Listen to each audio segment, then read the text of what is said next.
Guwapo at matipuno. Pero saksakan naman ng red flag. Magsisimula na ang hulaan kung sino ang pumatay sa sikat na fitness influencer na si Zach na sinunog ng buhay. Maraming nagulat kay Derek Monasterio sa ipinakita niyang husay sa pagganap sa bagong mystery murder series ng GMA na Slay.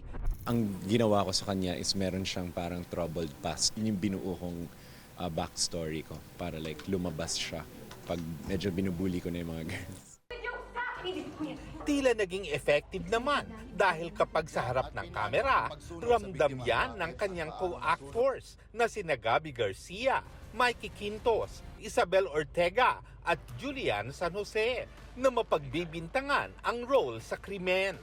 Nakakatakot talaga si Zach. As in, we all have our specific na moments na talagang magpupush sa characters namin. Nakakapanibago kasi it's not the usual Derek that we know, that we see. Pinaka natakot ako sa kanya, actually hindi sa set eh. When we were doing the workshops pa.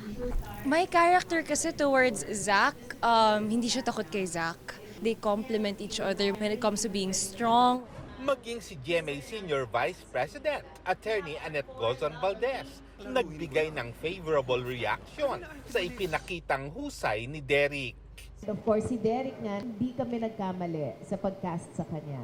Lahat sila, they delivered so well. So nakakatawa, nakaka-emotional. Ang saya sa feeling na hindi naman talaga ako yung bida rito pero parang ako yung bida.